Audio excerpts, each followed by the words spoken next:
అన్ని ఇప్పుడు ఈ సంవత్సరాన్ని ఆయనే ఉన్నాడు ఈడ, ఆల్ ఇన్ వన్.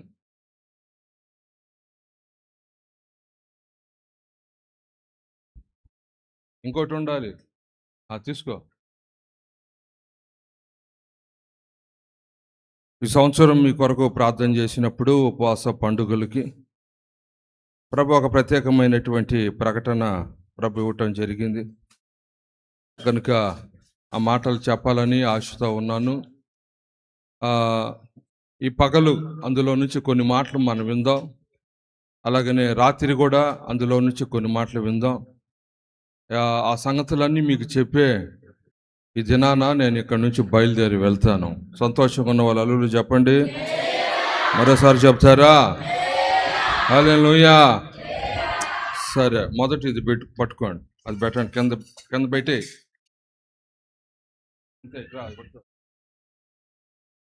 రే రా, ఏం చేస్తున్నావు వాడా? రా పట్టుకో అన్న, నువ్వు అబ్బాయికి ఇచ్చా. ఇట్లా నాకు కాదు, వాళ్ళకి. ముందుకు రండి, అడ్డు కదలండి. కిందకని దిగండి, కిందకు దిగండి.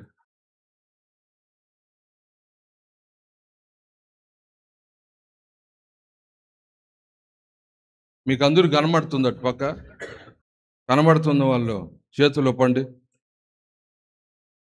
అయితే సంతోషం. ఇటు పక్క వాళ్ళకి కనబడట్లేదు అమ్మా. ఇంకా పైకి ఎత్తు నాయన, అంతే చాలు. అది గుర్తుపెట్టుకోండి. ఇప్పుడు వాక్యం చదువుతారు పాస్టమ్మ.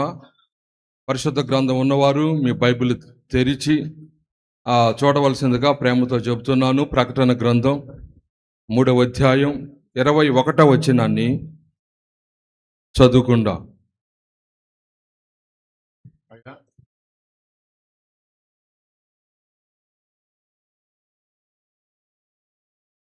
చదివే, మీరు చదువుతా ఉండండి, వింటా ఉండండి, సేవకులు దాన్ని సెట్ చేస్తారు. ఆమేన్. మైకు కొద్దిగా ఎక్కువ తగ్గి, నాకు ఈ మైక్ ఎక్కువ వద్దు సోదరా, పటాయా.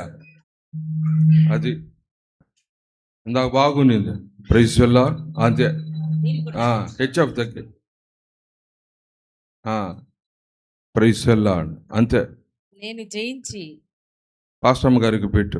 నా తండ్రితో కూడా ఆయన సింహాసనమునందు కూర్చుండి ఉన్న ప్రకారము రైట్ జయించు వారిని నాతో కూడా ఇంకేం గదిలి కూడా నా సింహాసనమునందు కూర్చుండనిచ్చెదను.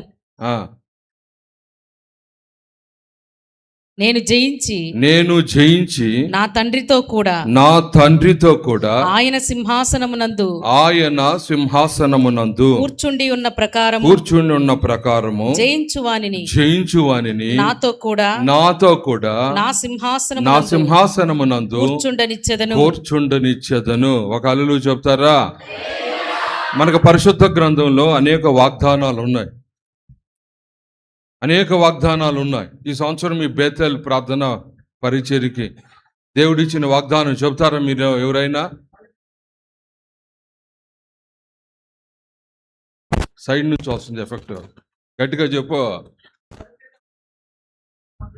సంఘం కూడా చెప్తారా? చెప్పండి.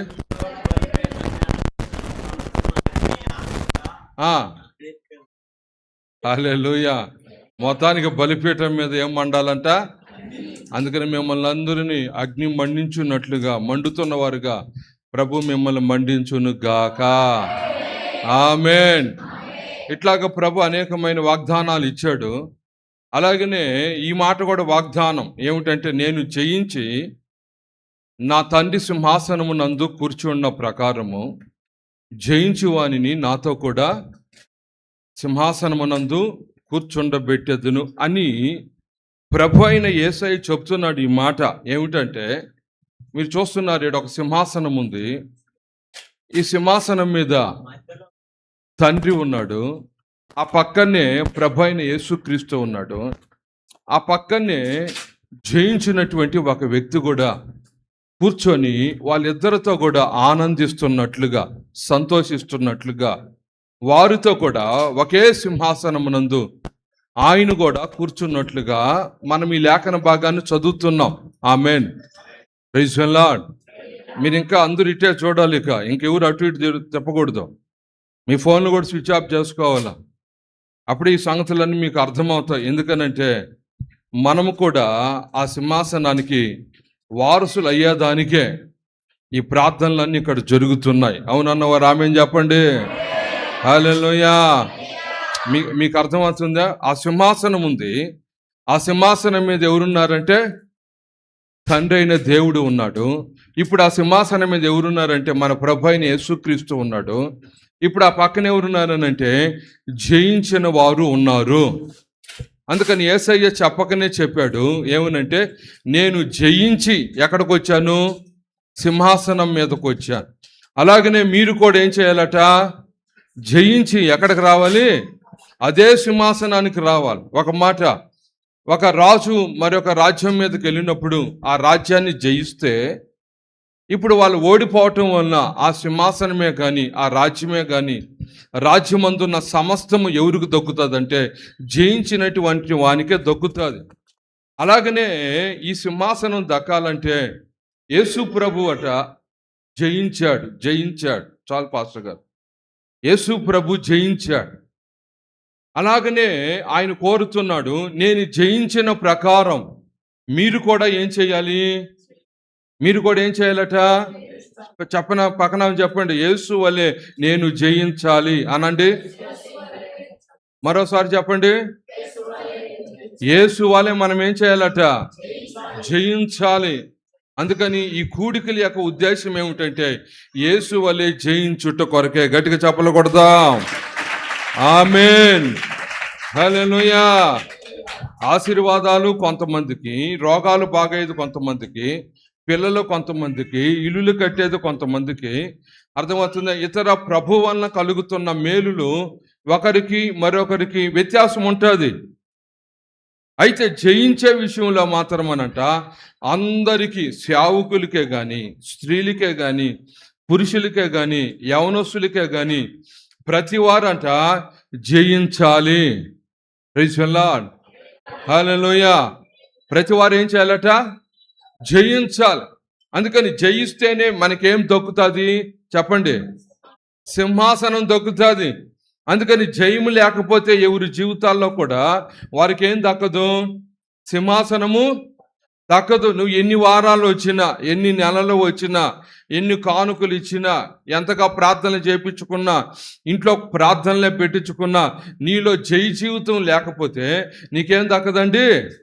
సింహాసనం రాదు. అందుకని మనకు సింహాసనం రావాలనంట మనకంటే ముందుగా మాదిరిగా యేసయ్య జయించాడు.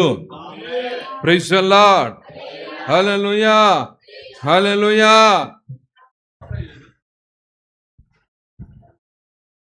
ఇంకెవరన్నా రా, ఆడు ఎందుకుంటావురా నువ్వు? యా ఫ్లెక్సీ అది తీసుకో, పట్టుకో.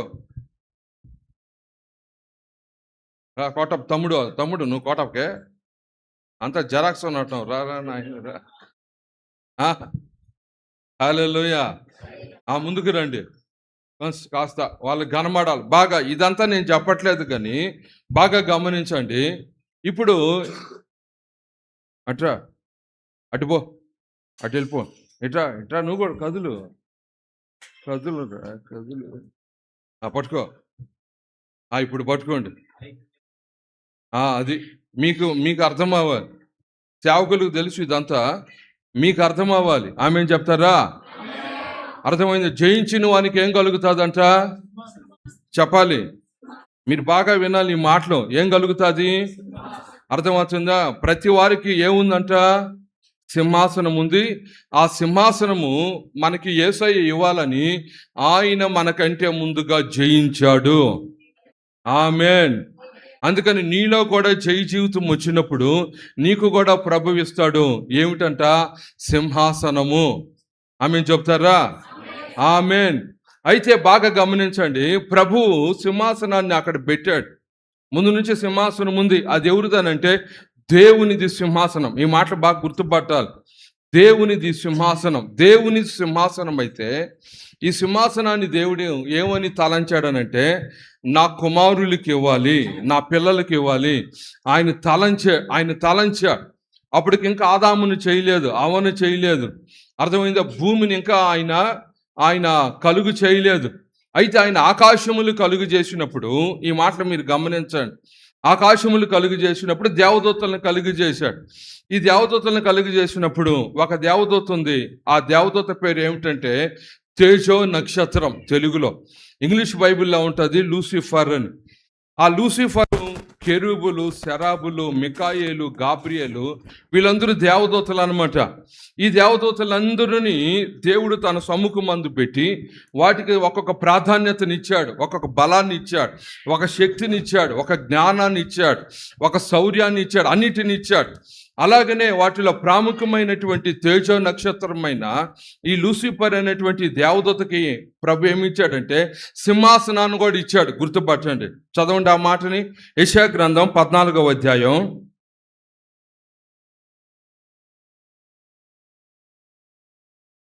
14వ వచనం. మేఘమండలము మీదకి ఎక్కుదును, ఆ, మహోన్నతునితో నన్ను సమానునిగా చేసుకొందునని నీవు మనసులో అనుకుంటేవి కదా. ఆ, నేను ఆకాశంలోకి ఎక్కిపోయేదనని. బాగా గమనించండి. చదవమ్మా 14. 13 చదివేది 14. ఆ, దేవుని నక్షత్రములకు పైగా నా సింహాసనమును హెచ్చింతును, దేవుని నక్షత్రములకు పైగా నా సింహాసనమును హెచ్చింతును. చెప్పబాకరా, కరెక్ట్గా పెట్టు. ఉత్తర దిక్కునున్న సభా పర్వతము మీద మీరు వింటున్నారా? కూర్చుందును. బాగా గమనించండి. వానికి ఒక పదవికి, సౌందర్యానికి, జ్ఞానానికి ఆ తేజ నక్షత్రమైన లూసిఫర్ అనే దేవదూత కట సింహాసనం ఉంది. కానీ ఆ సింహాసనాన్ని ఏమంటున్నాడు అనంటే ఎవరితో సమానంగా పెట్టుకుంటున్నాడు? దేవుని. అది గుర్తుపట్టాలి. Very good. దేవునితో. అర్థమైందా? నా సింహాసనాన్ని దేవునితో సమానంగా పెట్టుకుంటానంటే దేవుడు కోపపడి వానిని అక్కడి నుంచి ఏం చేశాడంటే కిందకి తోసివేశాడు. పైకెత్తిన ఆయన ఇదిగో కిందకు తోసివేయటం వలన పడిపోయిన దూతలుగా మారిపోయాడు. అందులో పడిపోయాడు. వాటన్నిటికీ పెద్ద అయినటువంటి, అర్థమవుతుందా, లూసిఫర్ కింద పడ్డాడు. ఇప్పుడు గుర్తుపట్టుకోండి. ఇప్పుడు పడిపోయినటువంటి వాడు ఏం చేశాడంటే కక్ష కట్టాడు, ద్వేషం పెట్టుకున్నాడు, పగ పెట్టుకున్నాడు. ఏవుని పగ పెట్టుకున్నాడు అనంటే నా సింహాసనాన్ని నీతో కూడా సమంగా వేయలేదు కనుక, నీ పక్కన నాకు చోటు ఇవ్వలేదు కనుక, నీతో సమానంగా నన్ను ఎంచలేదు కనుక, ఇక మీదట నీ సింహాసనానికి ఎవరైతే వారసుడిగా నువ్వు అనుకుంటున్నావో, ఎవరైతే వస్తాడో వానిని నీకు వారసుడిగా రాకుండా నేను అడ్డగిస్తానని నడుంగట్టాడు. ఎవరు వాడు? అర్థమైందా? పడిపోయినటువంటి లూసిఫర్ అని పిలువబడుతున్నటువంటి అపవాది సాతానుడు. గుర్తుపట్టారా? బాగా గుర్తుపట్టండి. పడిపోయిన తరువాత ఏమైందంటే ప్రభు ఆదికాండం 1వ అధ్యాయాన్ని మీరు కానీ బైబిల్లో చదివితే ఆయన ఆ సృష్టి క్రమములో ఏం చేశాడంటే ఆదాముని చేశాడు, అవ్వని చేశాడు, వాళ్ళిద్దరిని చేసి ఏదోన్లో పెట్టాడు. ఏదోన్లో పెట్టిన తర్వాత ఇప్పుడు దేవుని ఉద్దేశం ఏమిటనంటే ఆదాముని ఎక్కడ కూర్చోబెట్టుకోవాలని చెప్పండి గట్టిగా. అర్థమవుతుందా? ఆయన పోలికలో, ఆయన స్వరూపమందు ఆయన ఇష్టంగా చేసుకున్నటువంటి నరుని ఎక్కడ కూర్చోబెట్టాలని దేవునికి ఉద్దేశం ఉంటే తనతో పాటు. గట్టిగా చెప్పకూడదా? ప్రైజ్ ది లార్డ్, హల్లెలూయా. తనతో పాటు అని కూర్చోబెట్టాలని ఆదాముని అవ్వని ఏదోలో పెట్టాడు. అయితే మనం ఆది గమనించినట్లయితే ఇప్పుడు ఏదెనులోనికి ఎవరు ప్రవేశించాడనంటే సాతానుడు ప్రవేశించాడు. 3వ అధ్యాయం మీరు కానీ చదివితే సర్పము ద్వారా ఇప్పుడు అవ్వతో మాట్లాడుతున్నాడు, అవ్వను ప్రేరేపించాడు, అవ్వను మోసపరిచాడు. అవ్వ ద్వారా ఆదాము ఏమైందంటే మోసపడిపోయారు. ఇద్దరు తినకూడనటువంటి పండుని ఎవరు ప్రేరేపించి తినిపించారు? చెప్పండి. సాతానుడు. ఇప్పుడు బాగా అర్థం చేసుకోండి. ఎప్పుడైతే తినిపించారు ఇప్పుడు ప్రభు అడుగుతున్నాడు, దిగంబరులాగా ఉన్నారు, కారణం ఏమిటి అని అడిగినప్పుడు ఆదాము చెప్తున్నాడు, అయ్యా ఇదిగో నువ్వు ఇచ్చినటువంటి ఈ స్త్రీకి వలన నేను ఈ పండు తిన్నాను, నేను దిగంబరునయ్యాను అని దేవుని వలన శపించబడ్డారు. వాళ్ళు దేవుని వలన త్రోసివేయబడ్డారు. ఎక్కడి నుంచి అక్కడికి? ఏదేను వనములో నుంచి అర్థమైంది బయటకు త్రోసివేయబడి భూమి మీదకి వెళ్ళి ఇక వాళ్ళు సేద్యం చేశారు. హల్లెలూయా చెప్తారా? బాగా గమనించండి, అర్థమైందా? ఇప్పుడు ఇద్దరు బయలుదేరి, ఎవరు? పురుషుడు స్త్రీ భూమి మీదకి వచ్చి సేద్యపరుస్తూ ఉన్నప్పుడు వాళ్ళిద్దరికి ఎవరు పుట్టారంటే కయ్యూను పుట్టాడు. తర్వాత ఎవరు పుట్టారు? హేబేలు పుట్టాడు. వాళ్ళిద్దరు తర్వాత ఎవరు పుట్టారు? షేతు పుట్టారు. ఆ వంశములో తర్వాత ఎవరు పుట్టారంటే ఎనోషు పుట్టారు. అట్లాగా భూమి మీద మానవాళి యొక్క పురుషుడు స్త్రీ యొక్క వంశావళి పెద్దదైపోయింది. అక్కడి నుంచి ఉప్పరపాలెం కూడా ఏర్పడింది. ఆమేన్. హల్లెలూయా చెప్తారా? హల్లెలూయా. అర్థమవుతుందా? మనకి అన్నీ ఉన్నాయి, అర్థమైందా? అన్నిటిని దేవుడు ఇచ్చాడు. అయితే దేవునిది మనం ఏం చేయాలంట? సంపాదించాలి. ఏమిటనంటే ఆయనతో కూడా సింహాసనమునందు కూర్చునేటటువంటి భాగ్యం. అది మాత్రం చూడండి. ఆ తర్వాత వచ్చినటువంటి నోవాహే కానీ, ఆ తర్వాత వచ్చినటువంటి అబ్రహామే కానీ, ఆ తర్వాత వచ్చిన ఇస్సాకు కానీ, యాకోబు కానీ ఉన్నటువంటి ఆ నీతిమంతులు పాత నిబంధనలో ఎవరైతే ఉన్నారో, ఏ నీతిమంతుడు కూడా దేవునికి ఇష్టడిగా బ్రతికాడు, యథార్థంగా బ్రతికాడు, మంచివాడిగా బ్రతికాడు, చిత్తానుసారంగా బ్రతికాడు, హృదయానుసారుడిగా బ్రతికాడు, సాక్ష్యము పొందాడు. కానీ ఎవడు కూడా ఏటికి దేనికి ఆ వారసుడిగా నిలబడలేదంటే సింహాసనానికి. ఆమె చెప్తారా? Praise the Lord. హల్లెలూయా. ఇప్పుడు దేనికి వారసుడిగా నిలబడలేదు చెప్పండి? ఆశీర్వదించబడ్డారు, దీవించబడ్డారు, అర్థమైంది? ప్రభు ముఖాన్ని చూశారు, ప్రభుని దర్శించారు, ప్రభు మాట విన్నారు, ప్రభుకు లోపడ్డారు, ప్రభుకి విధేయత చూపించారు. అన్నీ జరుగుతున్నాయి. కానీ వారి జీవితాల్లో వారు మాత్రం ఎక్కడ కూర్చోలేదంట?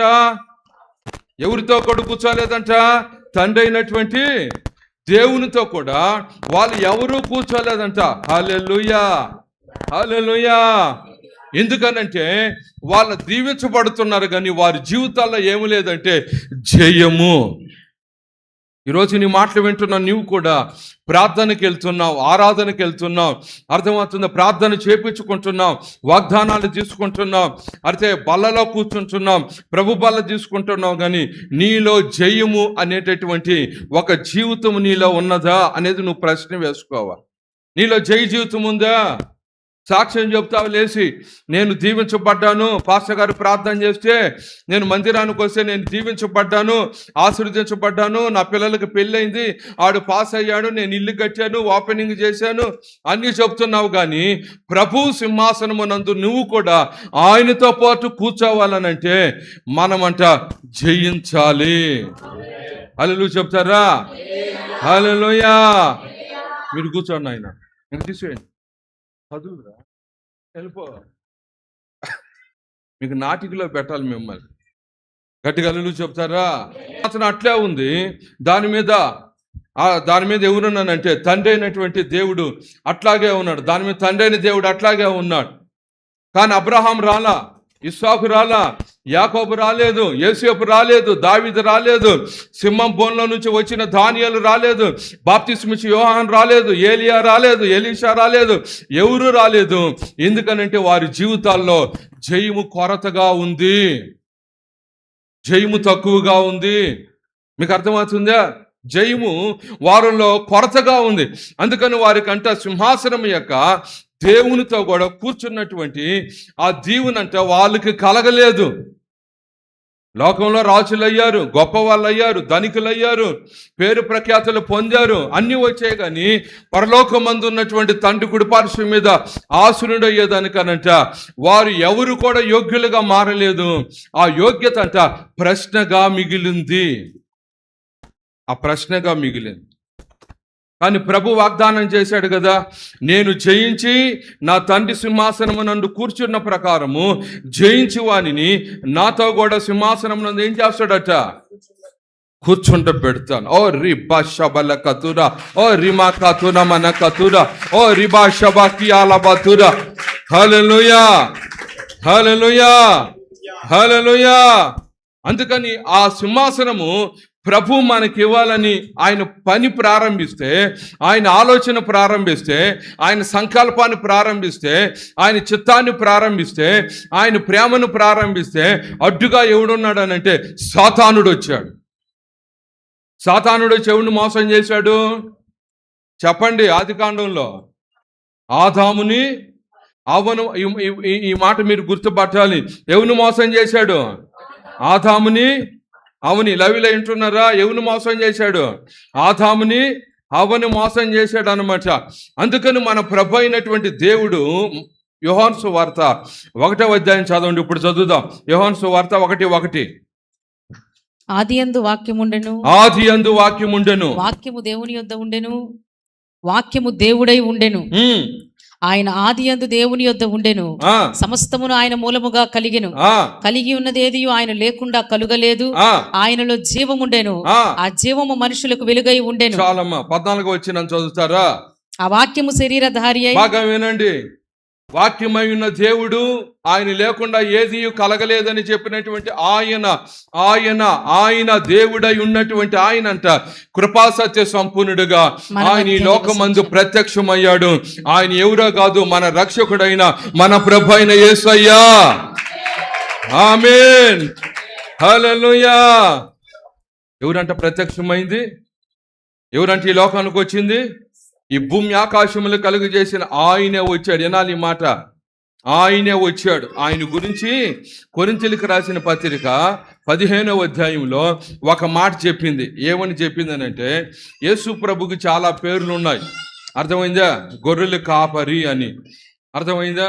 జీవాధిపతి అని అర్థమైందా? ఆయనకి చాలా పేర్లు ఉన్నాయి. అలాగనే ఆయన ఒక ప్రత్యేకమైన ఒక పేరు రాశాడు కొరింథీయులకు రాసిన పెట్లో. ఆయన 2వ ఆదాము అని. ఆమేన్, ప్రైజ్ ది లార్డ్. ఎంతమందికి తెలుసు ఆ పేరు ఆయనకు ఉందని? చెయ్యొద్దండి ఎవరైనా. ఇమ్మానుయేల్ అని తెలుసు కదా, యేసు అని తెలుసు కదా, క్రీస్తు అని తెలుసు కదా, అర్థమైంది, ఆయన కాపరి అని తెలుసు కదా. ఇట్లాగా ఆయన పేర్లు ఉన్నాయి. వాటితో పాటు ఆయనకి ఏ పేరుందంట? 2వ ఆదాము. అయితే మొదటి ఆదాము ఎవరు? ఎక్కడుంటాడు ఆయన? ఆదికాండంలో 3వ అధ్యాయంలో ఆయన ఉంటాడు.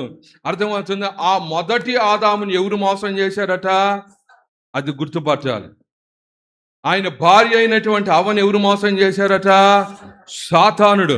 ఇప్పుడు మన ప్రభు అయిన యేసు ఈ లోకానికి ఆయన ప్రత్యక్షమైనప్పుడు ఆయన గురించి పరిశుద్ధాత్ముడు అంటాడు, ఇతను ఎవరట? చదవమ్మా మాట. 15వ అధ్యాయం.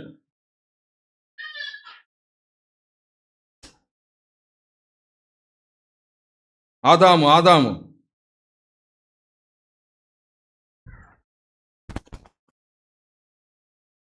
15వ అధ్యాయం 22వ వచనం. ఆదామునందు అందరూ ఎలాగూ మృతి పొందుచున్నారో. చాలు.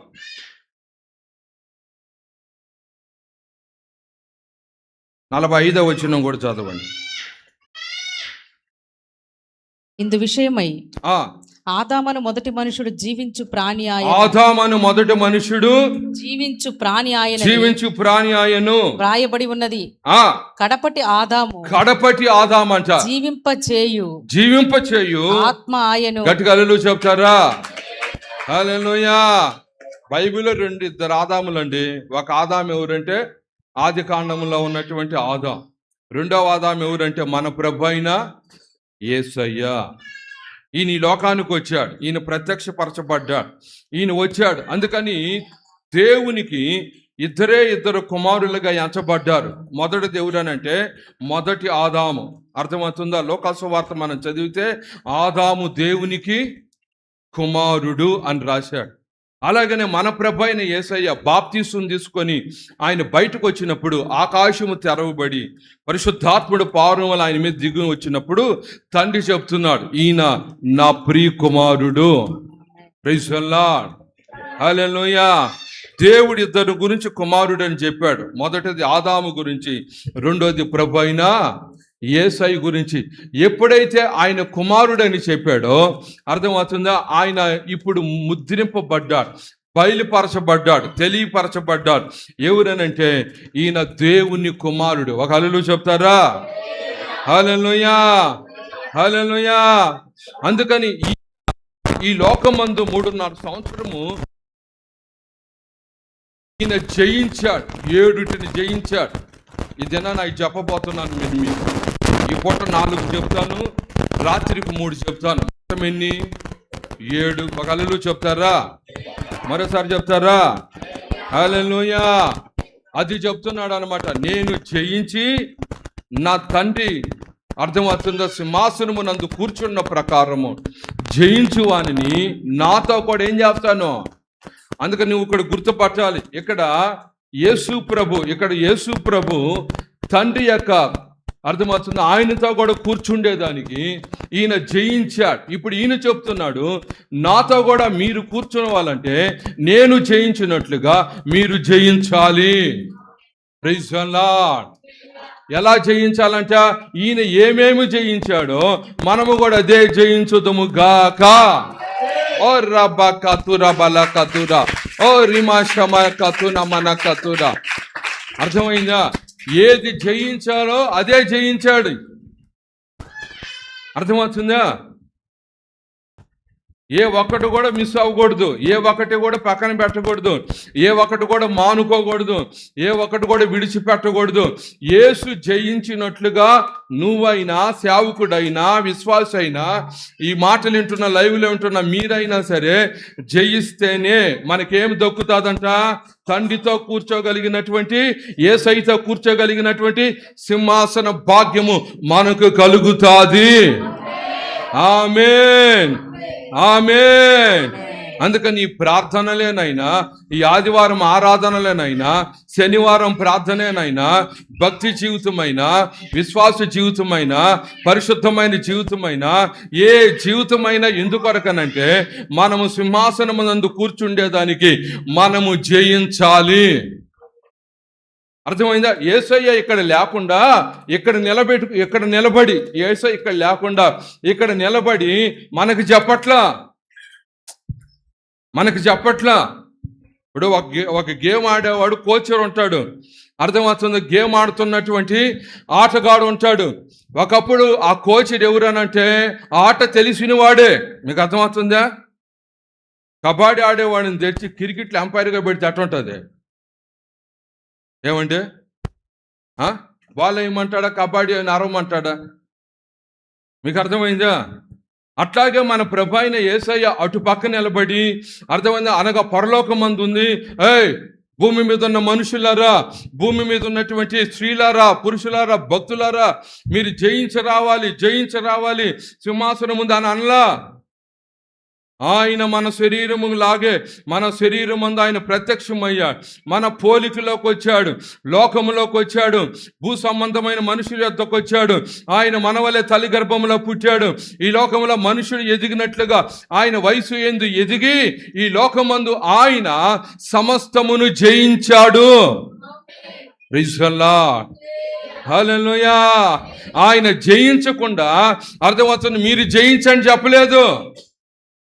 ఆయన జయించే, అర్థమవుతుందా, మనల్ని చెప్తున్నాను, మనతో అంటున్నాడు, నేను జయించాను, మీ వలె బ్రతికి జయించాను, నేను జయించినట్లుగా మీరు జయించండి, నా కృప మీకు తోడై ఉంటాది అన్నాడు. Praise the Lord. హల్లెలూయా. నా రక్తము మీకు తోడై ఉంటుంది, నా విజ్ఞాపన మీకు తోడై ఉంటుంది, పరిశుద్ధాత్మ అభిషేకం మీకు తోడై ఉంటుంది. నేను మీతో ఉంటాను, మిమ్మల్ని విడవను, మిమ్మల్ని ఎడబాయను. ఎందుకనంటే నేను జయించినట్లుగా మీరు జయించాలి. ఆమేన్. హల్లెలూయా, హల్లెలూయా. మీకు అర్థమవుతుందా? ఆయన చెప్తున్నాడు, ఆయన జయించకుండా లేడు, ఆయన జయించే మనకేం చెప్తున్నాడు. మీరు కూడా అది మీరు అర్థం చేసుకోవాలి. ఆయన చెప్పినట్లుగా నేను జయించి తండ్రి కుడిపార్శ్వం మీద కూర్చున్నాను కదా అనే మాట అబ్రహాం చెప్పలా, ఇస్సాకుకు చెప్పలేదు, యాకోబు చెప్పలేదు, యోసేపు చెప్పలేదు, ప్రవక్తలు చెప్పలేదు, పాత నిబంధనలో గొప్ప వాళ్ళని పేరు పొందిన ఎవడూ చెప్పలేదు. చెప్పినటువంటి ఒకే ఒకడు ఎవరంటే మన రక్షకుడైన, మన ఆరాధకుడైన, నజరేయుడైన యేసు మాత్రమే.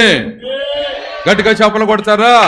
ఓ రమ కతుర మన కతుర, ఓ రిబా శబల కతుర. అందుకని ఆయన నీకు చాలా చెప్తాడు. ప్రభు సన్నిధికి మనం వస్తే ప్రభు మనతో వాక్యములోని చాలా చెప్తాడు.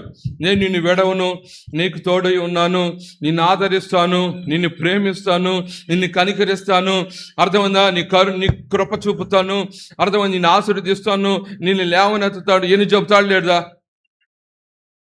అమ్మా ఉన్నారా? వాక్యంలో నుంచి ఎన్ని చెప్తాడు లేదా? ప్రభు మాట్లాడతాడు లేదా? వాక్యం ఇలాగ మాట్లాడుతుంది లేదా? లైవ్లో చెప్పండి మీరు కూడా. ప్రభు మాట్లాడతాడు లేదా? ఇవన్నీ మాట్లాడతాడు. వీడితో పాటు ఆయన చెప్తున్నాడు, ఏమంటున్నాడంటే నేను జయించాను. ఆమేన్. మన యేసయ్య ఎవరంట? చెప్పండి గట్టిగా. మన యేసయ్య ఎవరంట? జయించాడు, కూర్చొని ఉన్నాడు. ఎక్కడనంటే తండ్రి ఎదుట, సింహాసనం మీద, తండ్రి ప్రక్కన ఆయన కూర్చున్నాడు.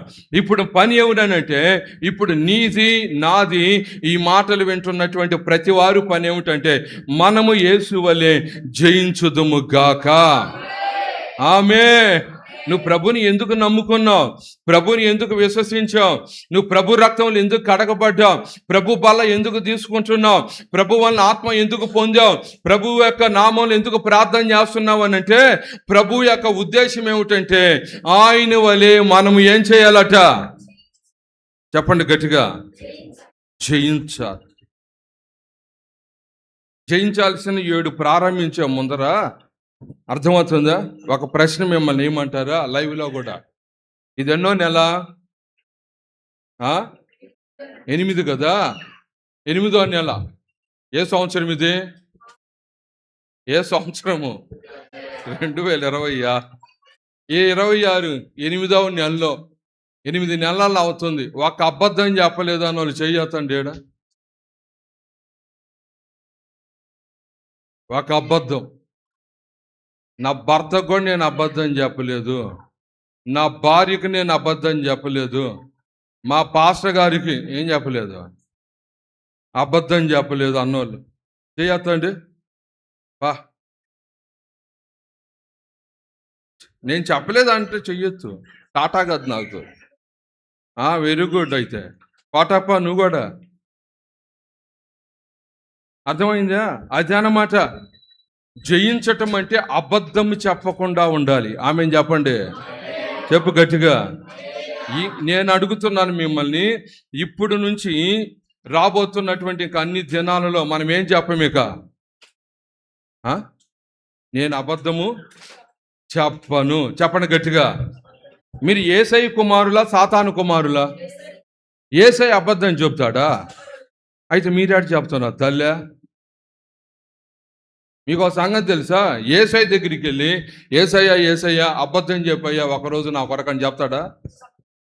వాడి దగ్గరికి వెళ్ళి సాతానుడి దగ్గరికి, ఒరే సాతానా పంటకు పుట్టన సత్యం చెప్పురంటే చెప్తాడా? వాడు చెప్పడు. వాడు ఏం చెప్పడు? వాడు సత్యం. యేసయ్య ఏం చెప్పడు? నువ్వు 2 చెప్తావు. నీకు వందనాలు. మీకు అర్థమవుతుందా? నీకు 2 తెలుసు. ఏం చెప్పడం తెలుసు? అబద్ధము. అందుకని మనం ఈరోజు ఫస్ట్ చెప్పాలా, మనం జయించే వారం కనుక నేను అబద్ధాన్ని జయిస్తానన్న వాళ్ళు గట్టిగా చెప్పాలి కూడా అండి. చెప్పు గట్టిగా. హల్లెలూయా. ఏమి చెప్పకుండా ఉంటే జయం వస్తుంది. అది ఇక మీదట నువ్వేం చెప్పకూడదు. మీ ఆయనకు కూడా ఏం చెప్పకూడదు. నీ పిల్లలకి ఏం చెప్పకూడదు. పాస్టర్ గారికి ఏం చెప్పకూడదు. అసలు టోటల్గా ఏం చెప్పకూడదు. అది అబద్ధం. యేసయ్యని అడిగారు గెత్సేమనేలో వచ్చి, అనేక మంది వచ్చి, ఒక ఆయన ప్రార్థన చేసుకుంటున్నాడు, అర్థం యేసు అంట నీకు తెలుసా అని అడిగారు. వాళ్ళందరి చేతుల్లో ఏదో ఉన్న ఆయుధాలు. యేసయ్యకి అర్థమైపోయింది వాళ్ళు వచ్చింది ఎవరి కొరకు? నా కొరకే. ఇప్పుడు ఆయన ఏం చెప్పాలి? నువ్వైతే ఏం చెప్తావమ్మా? ఇప్పుడే ఇటు పోయాడని చెప్తావు. ఇప్పుడు అటుపోయాడని చెప్తావు. ఆయన అటు చెప్పలా. మీరు ఎతుకుతున్న ఆయన ఎవరో కాదు, ఆ యేసుని, అది సత్యం. ఆమేన్. Praise the Lord. హల్లెలూయా.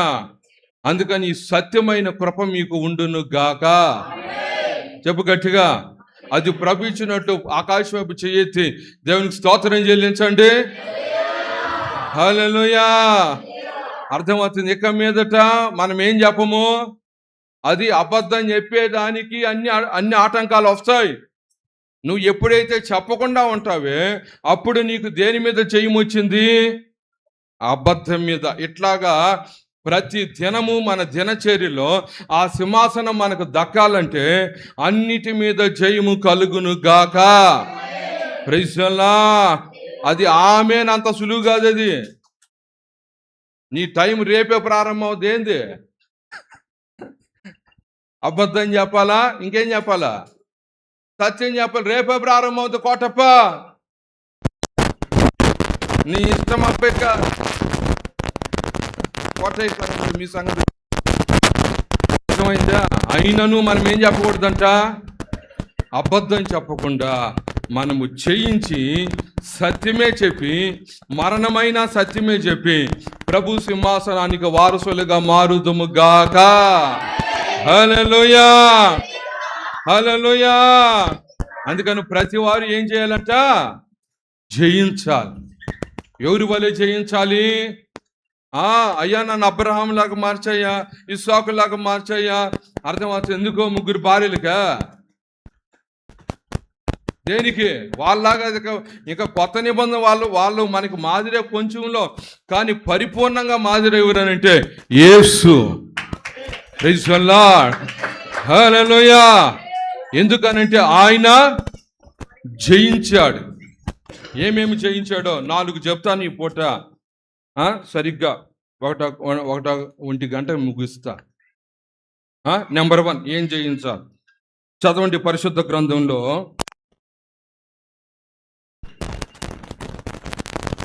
మొదటిది ఎవరిని జయించాలి? ప్రకటన గ్రంథం 12వ అధ్యాయం 11వ వచనం. 12-11. వారు గొర్రెపిల్ల రక్తమును బట్టి తామిచ్చిన సాక్ష్యమును బట్టి వానిని జయించి ఉన్నారు, కానీ మరణము వరకు తమ ప్రాణములను ప్రేమించిన వారు కారు.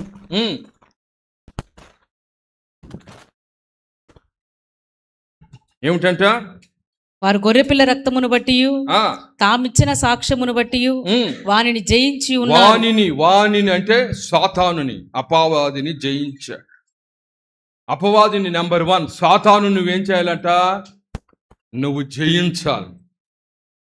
అర్థమైందా? సాతానుడు వస్తాడు మన దగ్గరికి. పలు రకాలైన మనుషుల ద్వారా వస్తాడు, స్నేహితుల ద్వారా వస్తాడు, ధనము ద్వారా వస్తాడు, బంగారము ద్వారా వస్తాడు. అర్థమవుతుందా? మాటల ద్వారా వస్తాడు. అర్థమైందా? చెడ్డ పనుల ద్వారా వస్తాడు. వాడు పలు రకాలుగా వస్తాడు. సాతానుడు వస్తాడు. వాడిని నువ్వేం చేయాలట? నువ్వు చేయించాలి. మీరు అందుకని గుర్తుపెట్టుకోండి, ఏదెనులో ఆదాము దగ్గరకు వచ్చాడా? అదే శోధన కొండ మీద రెండవ ఆదామైనటువంటి మన ప్రభు అయిన యేసయ్య దగ్గరకు వచ్చాడు. ఎవరు వాడు? సాతానుడు. అప్పుడు యేసయ్య మొదటి ఆదాము దగ్గర లాగా ఓడిపోయాడా? లేదు. వాక్యం అంటది, ముమ్మారు వచ్చినానంట, వానిని ఆయన తరిమెను, వానిని గద్దించను, వాడి పారిపోయేటట్టు ప్రభు చేశాడు. ఆమెన్ చెప్తారా? హల్లెలూయా. అందుకని నువ్వు సాతాను నువ్వేం చేయాలట? జయించాలి. అందుకని ఒక దగ్గర రాస్తాడు, అపవాదిని నువ్వేం చేయాలంట? ఎదిరించండి, వాడు మీ దగ్గర నుంచి పారిపోతాడు. వాడు పారిపోతాడు. అందుకని సాతానునికి నువ్వేమి ఇవ్వకూడదు? చోటు ఇవ్వకూడదు. సాతానునికి పాత నిబంధనలో చోటు ఇచ్చాడు.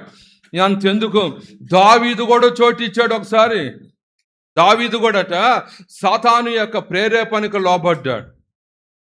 మీకు అర్థమైందా? అంతెందుకు, క్రొత్త నిబంధన సంఘానికి ప్రభు చెప్పాడు, నువ్వు బండలాంటి వాడివి అన్నాడు. ఎవరిని?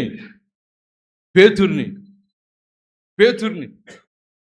కానీ అదే పేతురుని అన్నాడు యేసుప్రభు ఒకరోజు అన్నాడు, నీలో సాతానుడు ఉన్నాడు, నేను గద్దిస్తున్నాను, అరే సాతాను పో అన్నాడు. ఎవరిని చూసి? పేతురుని చూసి. అర్థమైందా? ఇంకోసారి ఇంకొకడిని అన్నాడు. ఎవరి పేరు? అతని పేరు ఇస్కరియోతు యోధాను చూసి అన్నాడు, ఇదిగో ఇక్కడ కూర్చున్న మీ మధ్యలో ఉన్న ఒకడులోనికి ఎవడు ప్రవేశించాడని చెప్పాడు? సాతానుడు. ఓ రబ్బా కాతురా. వీళ్ళిద్దరు ఎవరండి? వీళ్ళిద్దరు ఎవరు? పేతురు, యోధ. పేతురు ఎవరు? అపోస్తులుల పేరులో మొదటి పేరు పేతురుది.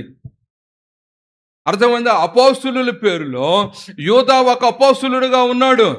అయితే వీళ్ళిద్దరు ఎవడు ప్రవేశించారట? సాతాను. ఇప్పుడు వాళ్ళిద్దరిలో ప్రవేశించినప్పుడు మన దగ్గరికి రాడా? ఏం మాట్లాడరా? ఏమండి, మీకు అర్థమవుతుందా? నీ దగ్గరికి రాడా? ఎవరు? సాతానుడు వస్తాడు. అర్థమవుతుందా? కొత్త నిబంధన సంఘం ఏర్పడిన తర్వాత అపోస్తుల కార్యం 5వ అధ్యాయం కానీ మీరు చదివితే ఆ సాతానుడు ఎవరి దగ్గరికి వచ్చాడో తెలుసా? అననీయ, అది సప్పీరాల దగ్గరికి వచ్చి. అందుకని చదువు మాట 5వ అధ్యాయం చదువమ్మా. 3వ వచనం చదవండి ఒకసారి. 5:3 అపోస్తుల కార్యాలు. అప్పుడు పేతురు, అననీయ, నీ భూమి వెలలో కొంత దాచుకుని పరిశుద్ధాత్మను మోసపుచ్చుటకు సాతాను ఎందుకు నీ హృదయమును ప్రేరేపించాడు? సాతానుడు నిన్నేం చేస్తాడంట? ప్రేరేపిస్తాడు. సాతానుడు నిన్నేం చేస్తాడంట? మోసగిస్తాడు. సాతానుడు ఏం చేస్తాడంట? దేవుని దగ్గర నుంచి నిన్ను తప్పిస్తాడు. అందుకని వాడు సకల ప్రయత్నాలతో నీ దగ్గరకు వస్తాడు. ఎలా వస్తాడు? అర్థమవుతుందా? మనుషులలో నుండి వస్తాడు, స్నేహితులలో నుండి వస్తాడు, భక్తిహీనుల్లో నుండి వస్తాడు, అవిశ్వాసుల్లో నుంచి వస్తాడు, వెనకబడిన వారిలో నుంచి వస్తాడు, నీకు తెలిసిన వాళ్ళ ద్వారా వస్తాడు, నీకు బాగా అర్థమవుతుందా సహాయం చేస్తున్న సహకారుల ద్వారా వాడు వస్తాడు. నువ్వు గుర్తుపట్టాలి. ఏమన్నా తెలుసా? వాడు వచ్చి నాలో నుంచి ఏమి తీసేస్తున్నాడు నువ్వు గుర్తుపట్టాలి. గుర్తుపట్టినప్పుడు నువ్వేమన్నాలో తెలుసా? వీడు సాతానుడు కనుక వీడు యేసు నామములో గద్దింపబడును గాక అనాలి. ఆమేన్ చెప్తారా? హల్లెలూయా. యేసయ్య దగ్గరికి వస్తే యేసయ్య ఏమన్నాడంటే వాక్యాన్ని వాని ముందు పెట్టి వాక్యముతోనంట వానిని గద్దించాడు. అంటే వాక్యం మనకి ఎవరు? దేవుడే వాక్యం. అందుకని ఆయన 2వ ఆదాముగా శరీరమందు ఆయన ప్రత్యక్షమైనప్పుడు దేవునిని అడ్డుగా పెట్టి గద్దించాడు. ఇప్పుడు నీకు నాకు ఆయన ఏమంటాడంటే నేను జయించి తండ్రితో కూడా కూర్చున్నాను కనుక మీరు నా నామమున వాడిని గద్దించుదురుగాక. హల్లెలూయా, హల్లెలూయా. అందుకని నీ దగ్గరికి ఇప్పుడే గాని ఉన్నట్లయితే, ఇదివరకే నిన్ను వెంబడిస్తున్నట్లయితే, ఇదివరకే నిన్ను అడ్డు కావాలని ప్రయత్నిస్తున్నట్లయితే సాతాను గద్దింపబడును గాక. 3 సార్లు చెప్పండి. 2వసారి, 3వసారి. అట్లా కాదయ్యా, వాడిని ఇంట్లో కూర్చోబెట్టి కుర్చీ వేస్తామన్న వాళ్ళు గట్టిగా చప్పలు కొట్టు. అది అర్థమైందా? జయించినటువంటి యేసు అన్నటువంటి ఆయన నామము ద్వారా సాతానుడు మన గృహాల్లో నుంచి, మన కుటుంబంలో నుంచి, మన పిల్లల జీవితాల్లో నుంచి, అదిగో నీ హృదయంలో నుంచి, నీ ఆత్మీయ జీవితానికి అడ్డుగా ఉన్న అదిగో ప్రతి దానిలో నుంచి ఆ సాతానుడు యేసు నామములో గద్దింపబడును గాక. ఆమేన్. అందుకని వాడిని నువ్వేం చేయాలట? గద్దించాలి. కొంతమంది దెయ్యం పడుతుంది తెలుసా మీకు? దెయ్యం పట్టిన వాళ్ళు అర్థమైందా? బాగా దొలతాడు ఇదంతా హ్యాపీగా ఫ్యాన్ వేసి పెడితే వాళ్ళకి ఈ మూల నుంచి ఆ మూల దొలతానంటాడు. కానీ సాతాను పడితే దొలరు. అర్థమైంది? కాలు మీద కాలు వేసుకొని కూర్చొని ఉంటారు తెలుసా మీకు? ఆరాధనలో పేతురుంటే అన్నీ వచ్చాడా? దొల్లాడా? తర్వాత ఎవరు వచ్చారు? సప్పీరా వచ్చింది. దొల్లిందా? దొల్లదు. కానీ అప్పటికే వాళ్ళు ఎవరున్నారంటే వాళ్ళు పేతురు ఏం చెప్పాడు? మిమ్మల్ని సాతానుడు మోసం చేసేస్తున్నాడు, దగ్గరగా ఉండి మీ మనసులు మార్చేశాడు. మీకు అర్థమైందా? అర్థమవుతుందా? అందుకని వాడు నీ దగ్గర నుంచి అర్థమవుతుంది దూరపరచబడును గాక. ఆమేన్, హల్లెలూయా. అర్థమవుతుందా? సాతానుడు వచ్చేది ఎందుకనంటే నీ ఆత్మీయ జీవితాన్ని పాడు చేస్తాడు. విశ్వాస జీవితాన్ని పాడు చేస్తాడు, ప్రార్థన జీవితాన్ని పాడు చేస్తాడు, పరిశుద్ధమైన జీవితాన్ని పాడు చేస్తాడు. ఇంకో మాట చెప్పనా, వాడు అసలు మనల్ని ఏం చేయలేడు. నువ్వు వాడికి చేయిస్తే తప్ప, వాడిని పిలుచుకొని కూర్చోబెట్టుకుంటే తప్ప, వాడి మాటలకు చెవిస్తే తప్ప, వాటి నోటికి నువ్వు సమాధానం చెప్తే తప్ప, నువ్వు కలుసుకోవాలని ప్రయత్నం నీలో ఉంటేనే తప్ప, అర్థమవుతుందా, వాడు ఉచ్చులో నువ్వు పడిపోతావు. వాడు ఏం చేయలేడు, నిన్ను బలవంతం చేయలేడు. కానీ వాడు ఏం చేయగలడో తెలుసా, నీ దగ్గరే తప్పు చేపిస్తాడు. బాగా వినండి, నీ దగ్గర పాపం చేపిస్తాడు, నీ దగ్గర అతిక్రమం చేపిస్తాడు, నీ దగ్గర అన్నీ చేపించి శిక్ష మాత్రము ఎవరి దగ్గర నుంచి వచ్చేటట్టు చేస్తాడంటే దేవుని దగ్గర నుంచి. ఆదామును అదే కదా చేశాడు. అర్థమవుతుంది, అన్నీ చేపించేసి ఆ చెట్టు మీద కూర్చుంటే అర్థమవుతుందా, శిక్ష అంతా ఎవరి మీద పడింది, వచ్చి ఆదాము మీద.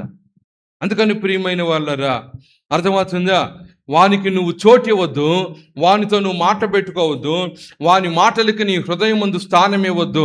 యేసు అనే నామం ద్వారా వాడు గద్దింపబడును గాక. ఆమేన్ చెప్తారా? లైవ్ చూస్తున్న మీరు కూడా మీ కుటుంబంలో పలకండి, యేసు నామములో వాడు నా కుటుంబానికి విరోధమైన ప్రతి క్రియలు గద్దింపబడాలి. గట్టిగా చెప్పకూడదా? హల్లెలూయా. మొదటి సంగతి. నెంబర్ 2, రెండోది ఏమి చేయించాలి?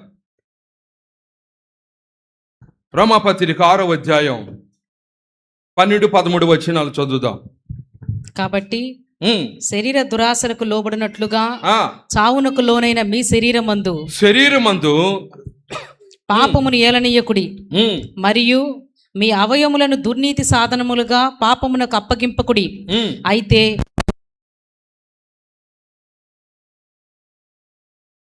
మీ అవయములను నీతి సాధనములుగా దేవునికి అప్పగించుడి. మీ అవయవాలన్నీ ఉన్నాయా?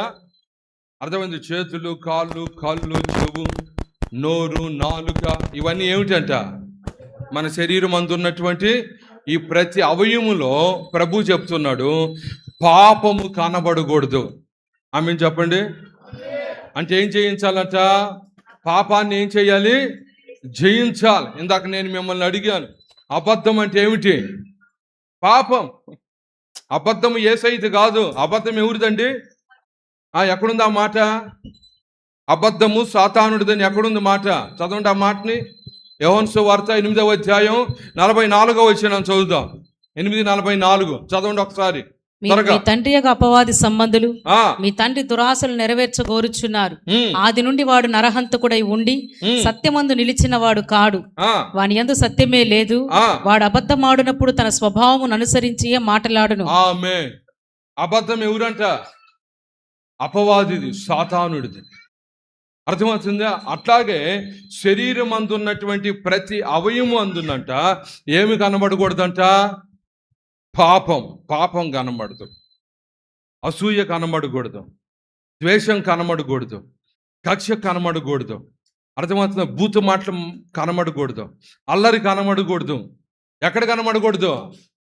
మన శరీరమందు. అర్థమవుతుందా? అందుకని ఈ శరీరమందు అర్థమైందా, పాపము కనబడకుండా ఉంటే అప్పుడు పాపం ఎప్పుడు పోయిందో తెలుసా? చదువమ్మా మాట. పాపం ఎప్పుడు పోయింది? రోమీయులకు రాసిన పత్రిక 6వ అధ్యాయము 6వ వచనం చదువుదాం. 6:6 ఏమనగా 6:6 మనమికను పాపమునకు దాసులము కాకుండుటకు పాప శరీరము నిరర్ధకమగునట్లు మన ప్రాచీన స్వభావము ఆయనతో కూడా సిలువ వేయబడినని ఎరుగుదురు. ఒకసారి హల్లెలూయా చెప్తారా? హల్లెలూయా. అర్థమవుతుందా? పాప శరీరాన్ని మనం ఏం చేసామంట? అర్థమవుతుందా? సిలువకి మేకు కొట్టాం. ఆ మేకు మీద వేలాడింది ఎవరనంటే అర్థమవుతుందా?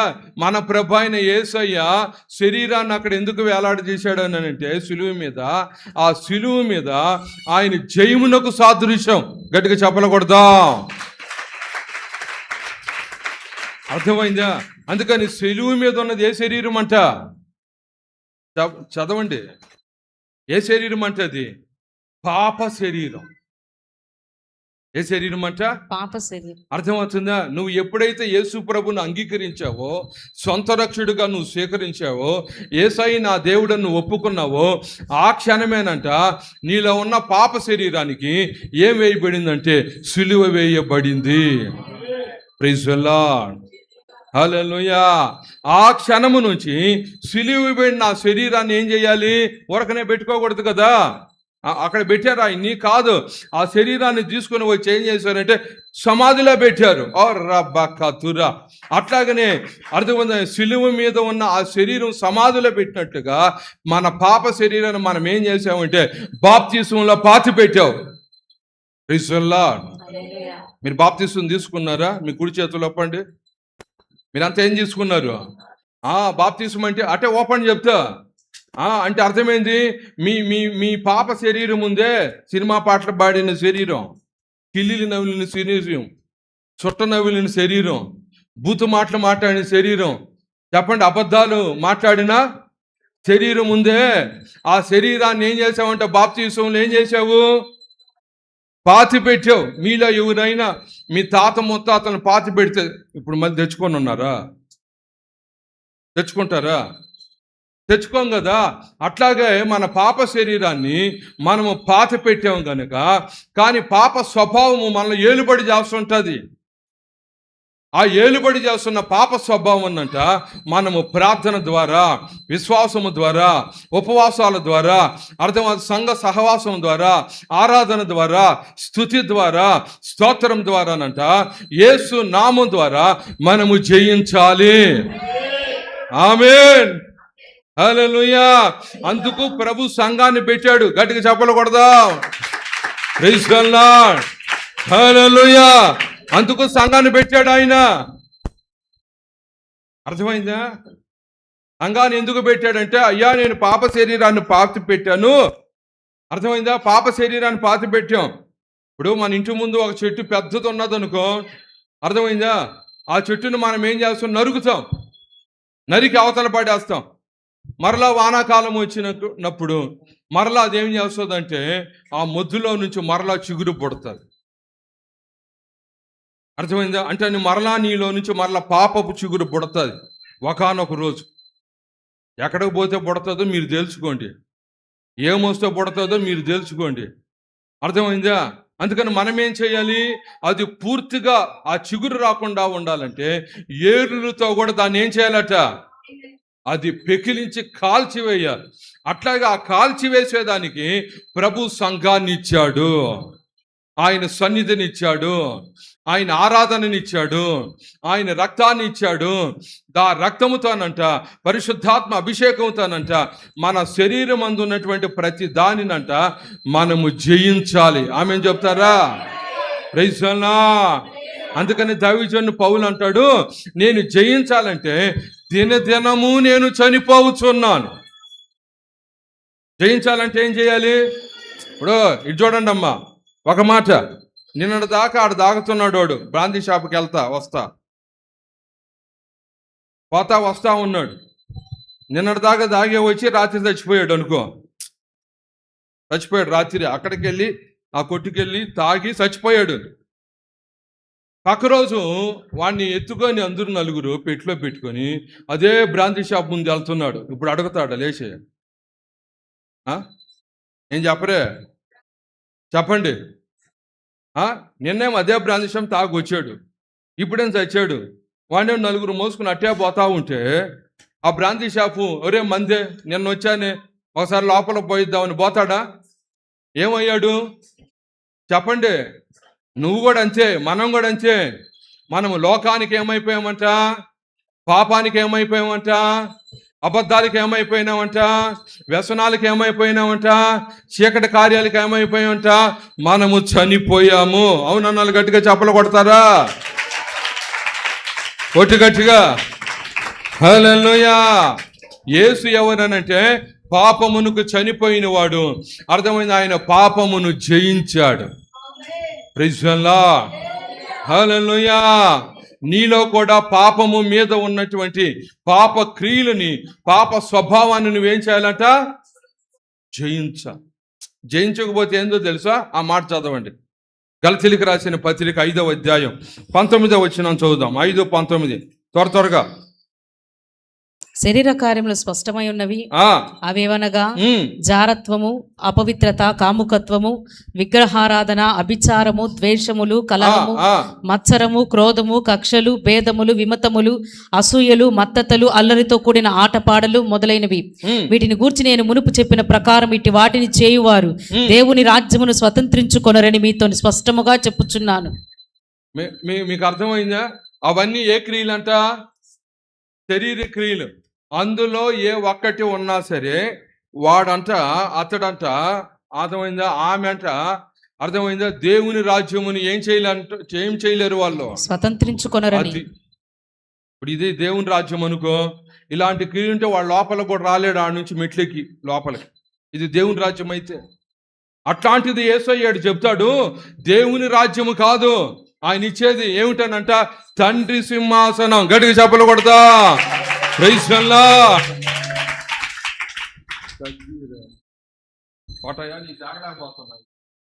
కొంచెం దగ్గి.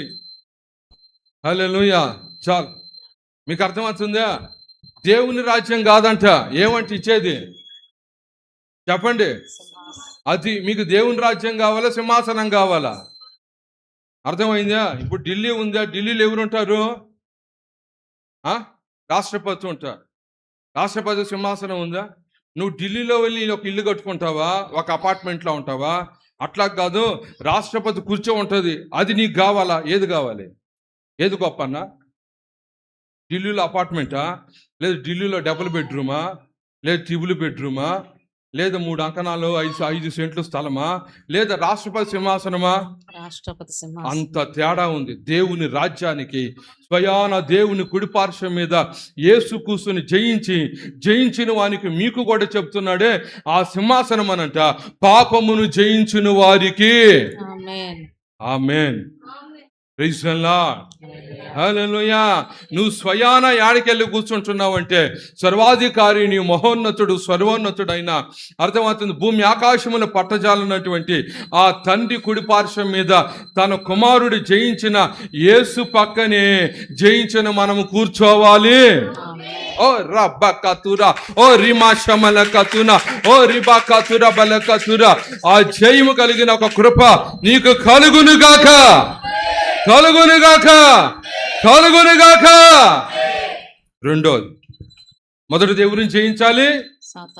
సాతానుని. రెండోది ఎవరిని జయించాలి? పాపాన్ని జయించాలి. అర్థమైందా? ప్రతి అసూయ, ప్రతి ద్వేషము, అర్థమైందా, ప్రతి అబద్ధాన్ని దినదినము ఏం చేయాలంట? నీకెవరితో పనిలే, మనకి ఎవరితో పని లేదండి. అర్థమైందా? ఈ పాపము వచ్చినప్పుడు అనంట మనము జయిస్తుంటే ప్రభు అంటున్నాడు, పరిశుద్ధాత్ముడు నీతో చెప్తున్నాడు ఏమిటనంటే, నీకు సింహాసనం ఉంది. Praise the Lord. రెండోది. మూడోది చదవండి.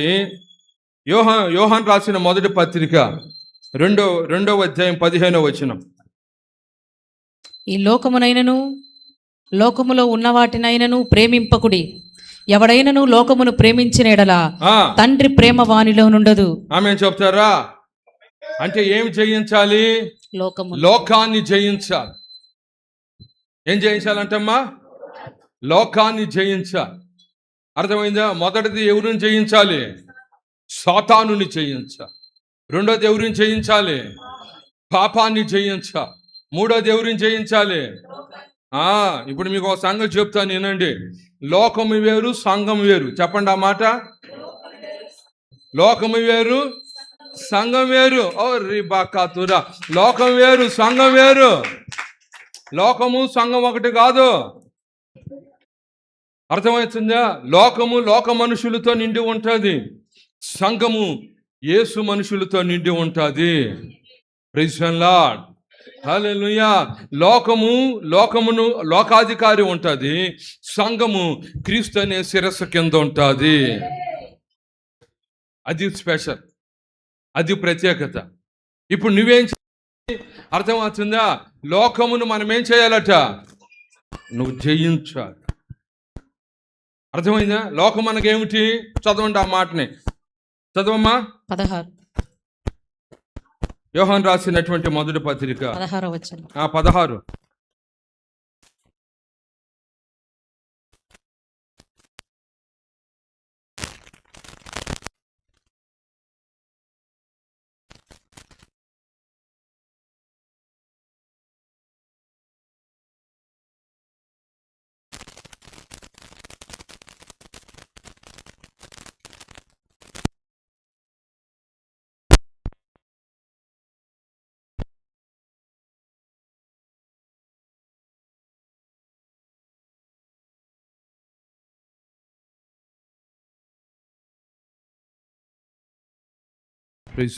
హల్లెలూయా, హల్లెలూయా. చదువుతారు పాస్టర్ గారు, చదువమ్మా. వినాలి, సైలెంట్. లోకములో ఉన్నదంతయు అనగా శరీరాశియు, నేత్రాశియు, జీవపు డంబము. ఈ మూడట ఏమేమి చెప్పండి? శరీరాశ, నేత్రాశ, జీవపు డంబం. ఈ మూడిటిని అర్థమైందా? మనం ఏం చేయాలట? జయించాలి. అందుకని యేసు ప్రభు దగ్గరికి శోధన కొండ మీద సాతానుడు ఈ మూడిటినే తెచ్చాడు. ఏమిటది?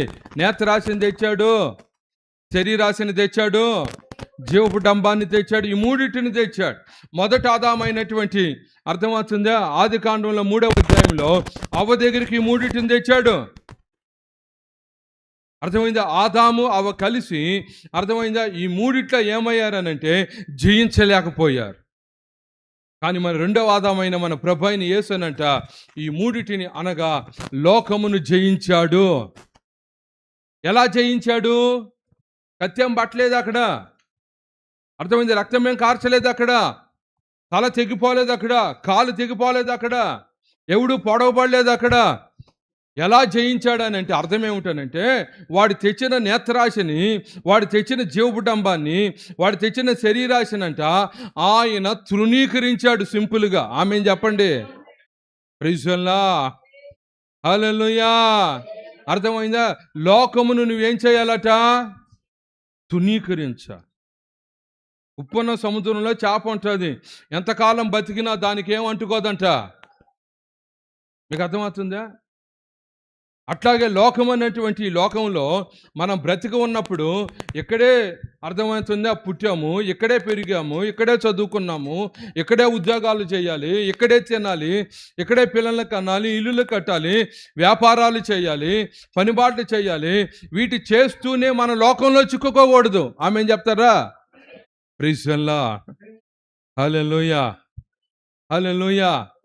అర్థమవుతుందా? ఒకరోజు పరిశుద్ధ గ్రంథంలో ఆకాను ఉన్నాడు.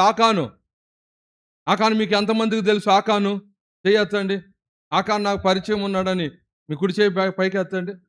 యెహోషువ గ్రంథం 7వ అధ్యాయంలో ఆకాను ఉంటాడు. యెరికో మీదకి యుద్ధానికి వెళ్తుంటే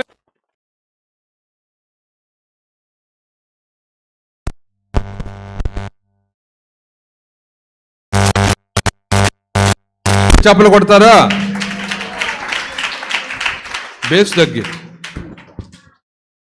కరెంట్ వచ్చి పోతా ఉంది. హల్లెలూయా. Right, very good. అంతే. దేవుని మహిమ కలుగును గాక. ఆమేన్ చెప్తారా? ఆకాన్ తెలుసా?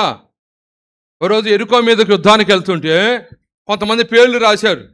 యెహోషువ గారి పేర్లు రాసి ఆ పేర్లు ఆకాను పేరు రాసి రాయటమే కాకుండా ఆకానుతో పాటు అందరికి ఒక కత్తి ఇచ్చాడు.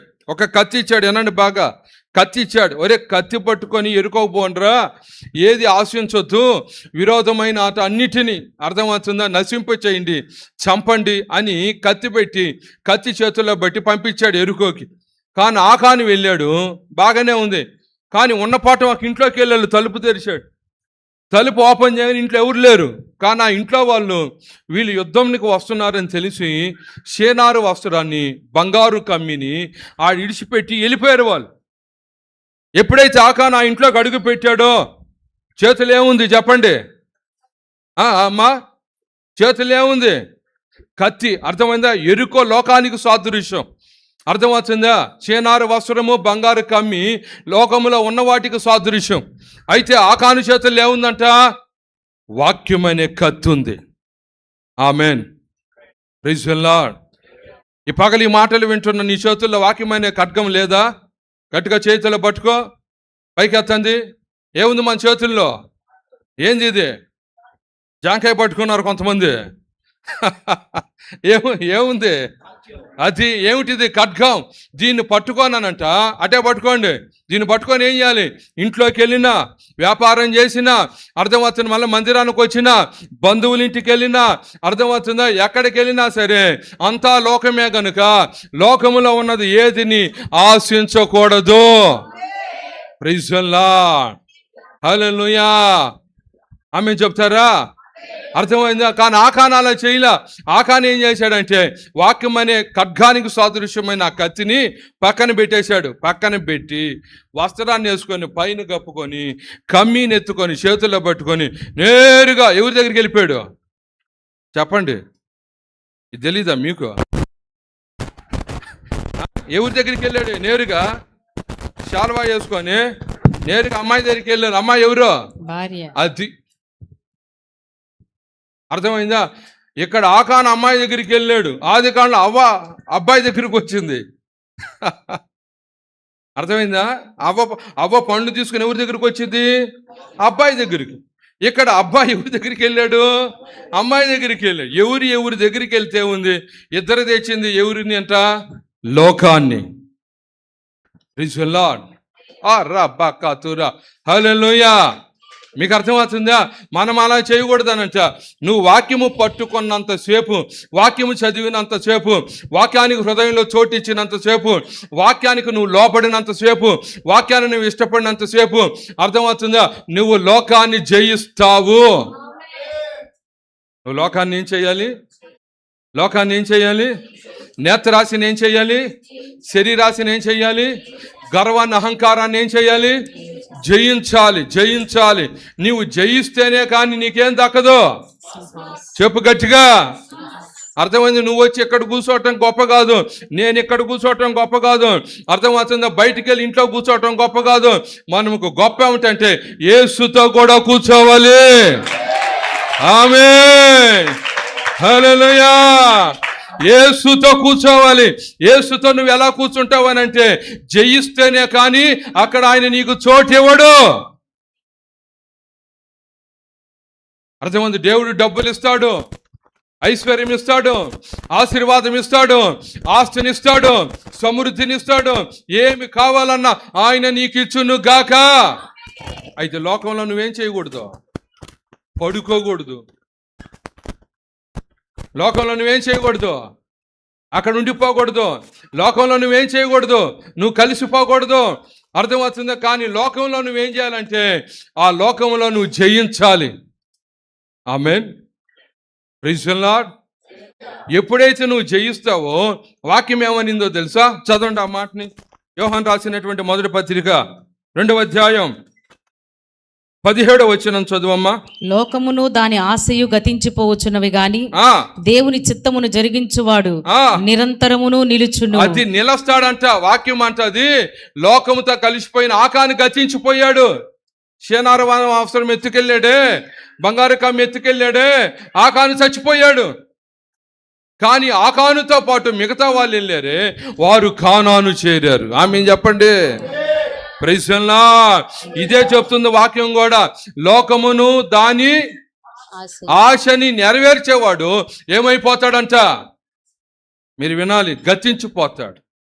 కానీ ఇక్కడ గమనిస్తే అర్థమవుతుంది, ఒకానొకప్పుడు యేసయ్య శరీరమందు జీవించి ఈ లోకములో ఆయన జయించాడు గనుక ఆయన గతించిపోలేదు. ఆయన పునరుద్ధానుడయ్యాడు. ఆయన సజీవుడిగా ఉన్నాడు. తండ్రి కుడి పార్శ్వం మీద మనకు కనబడుతున్నాడు. Praise the Lord. అదే మాట చెప్తున్నాడు. ఓ నా కుమార్తె, ఓ నా కుమారుడా, నా పిల్లలారా, నా బిడ్డలారా, మీరు కూడా నా వలె లోకమును జయించినట్లయితే మీరు కూడా నిరంతరము నా వలె తండ్రి కుడిపార్శ్వమందు మీరు నిలుచుదురు గాక. ఓ రబ్బ కతుర బల కతుర, ఓ రిమాషమల కతున, ఓ రివా కతుర బల కతుర. ఆమేన్. Praise the Lord. హల్లెలూయా. నువ్వు లోకాన్ని ఏం చేయాలి? చెప్పక నాకు చెప్పు. అహంకారాన్ని ఏం చేయాలి? గర్వాన్ని ఏం చేయాలి? సినిమా పాటలు ఏం చేయాలి? అక్రమ కార్యాలు ఏం చేయాలి? మోస కార్యాలు ఏం చేయాలి? అబద్ధాలు ఏం చేయాలి? వ్యసనాలు ఏం చేయాలి? తాగుబోతానని ఏం చేయాలి? జయించాలి. అందుకని వాక్యం అంటది, చదువమ్మా. అదే యోహాను రాసిన మొదటి పత్రిక 5:4.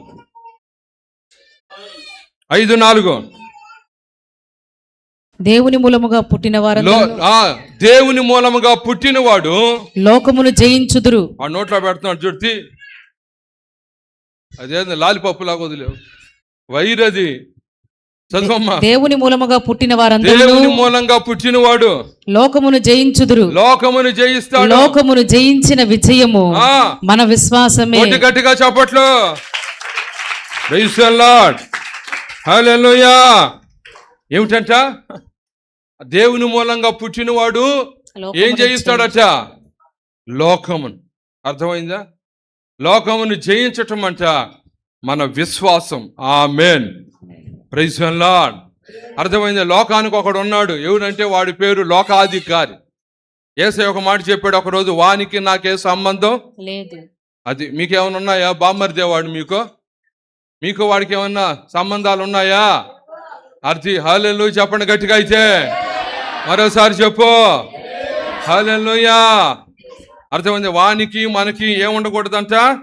ఏ సంబంధం లేదు కనుక నిశ్చయముగా నేను వాని లోకాన్ని, లోకములో ఉన్నదంతటిని నేను జయిస్తాను. Praise the lord. అలా జయిస్తానన్న విశ్వాసం నాకుంది. హల్లెలూయా.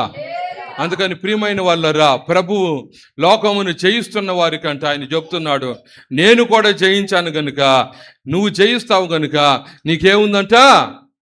చెప్పండి. సింహాసనం. మూడోది. నెంబర్ 4, 4 చదువుతాం.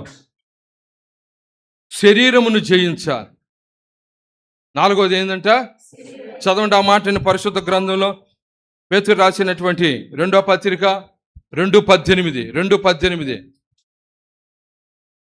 వీరు వ్యర్థమైన డంబపు మాటలు పలుకుచు తామే శరీర సంబంధమైన దురాశలు గలవారై, శరీర సంబంధమైన దురాశలు గలవారై తప్పు మార్గమందు నడుచువారిలో నుండి అప్పుడే తప్పించుకుని వారిని పోకిరి చేష్టల చేత మరలు కొలుపుచున్నారు. చాలు. ప్రభునామానికి మహిమ కలుగునగాక. అలాగే గలతీయులకు రాసిన పత్రిక 5:17 చదవండి. 5:17. శరీరము ఆత్మకును, ఆత్మ శరీరమునకును విరోధముగా అపేక్షించును. ఇవి ఒకదానికొకటి వ్యతిరేకముగా ఉన్నవి కనుక. ఏమేమి? శరీరము, ఆత్మ. చెప్పండి. అభిషేక్ ఫోటో ఇట్రా.